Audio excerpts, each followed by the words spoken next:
Hello, my name is Megan. I am a 33-year-old mother of two, and I take Ozempic. So the reason that my doctor and I discussed Ozempic and figured out that it was the best option for me is because I have a condition called polycystic ovarian syndrome, or PCOS. And PCOS, there's a couple different types of it, but the one that I have, the biggest issue I've had with it is it causes insulin resistance. So it predisposes me to type 2 diabetes. Now, on top of that, I already had gestational diabetes in both of my pregnancies, which also leads to an increased likelihood that I will develop type 2 diabetes in the future. So because of that and my PCOS, we decided together that this drug would be the best for me to be able to prevent the type 2 diabetes from happening, as well as for my body to be able to lose a little bit of excess weight. Now, growing up, I've always been a person with a larger build, but I never really had a weight problem until I entered early adulthood, and that's because I stopped playing all of my sports, and I also developed kind of an unhealthy relationship with food to cope with some things that I had been through. And you put that together with the fact that I had PCOS and I gained like 100 pounds out of nowhere. So I've been trying to lose weight for most of my adult life with, I've tried almost every crash diet, like keto, and keto did work for me. I lost quite a bit of weight, but it's very hard to maintain. I've done the whole like gluten-free, dairy-free, pretty much tried everything, and for the most part, it's just harder for me to lose weight. I started Ozempic, or semaglutide, however you want to say it, at the end of April of this year, and I have lost 30 pounds, just because it has made it so that, one, I don't think about food nearly as much as I used to. Two, I rarely have much of an appetite anymore. I don't have cravings. I feel fuller longer, and part of that's because it's a GLP-1 drug that makes you feel fuller longer because it helps balance out your insulin.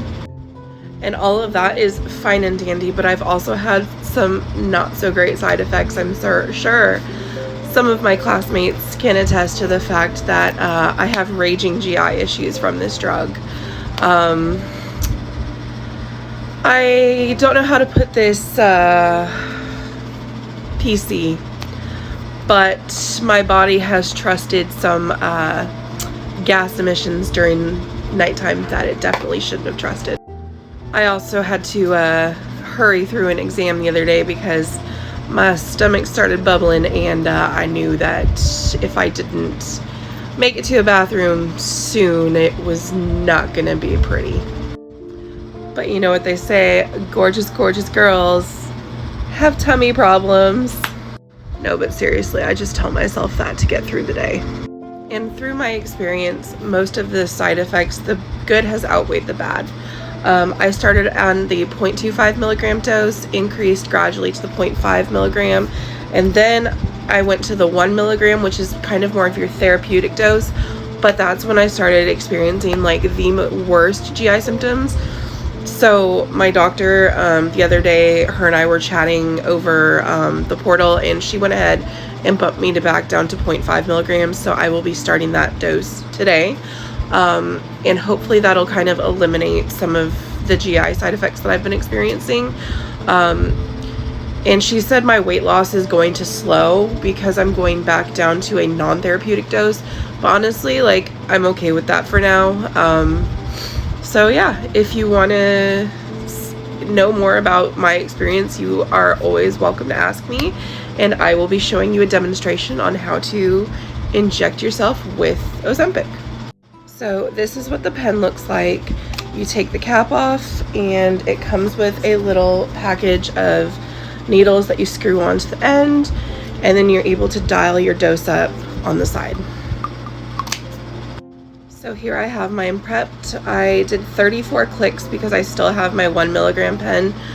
34 clicks is half of a 1 milligram dose, and I've got my little needle attached here. Now I have prepped my skin with an alcohol swab. I'm just gonna uncap my needle, and then this is how tiny the little needle is. I'm going in the thigh because I experience less side effects that way. And boom. And then you just hold it there for 5 to 10 seconds after you inject it to make sure that all of the medication has been delivered into your system. And then you take the needle off of the pen and dispose of it. I go ahead and keep these in a empty bottle, and I will be ordering a sharps container off of Amazon, so when it's full I will figure out how to dispose of that. So there you have it.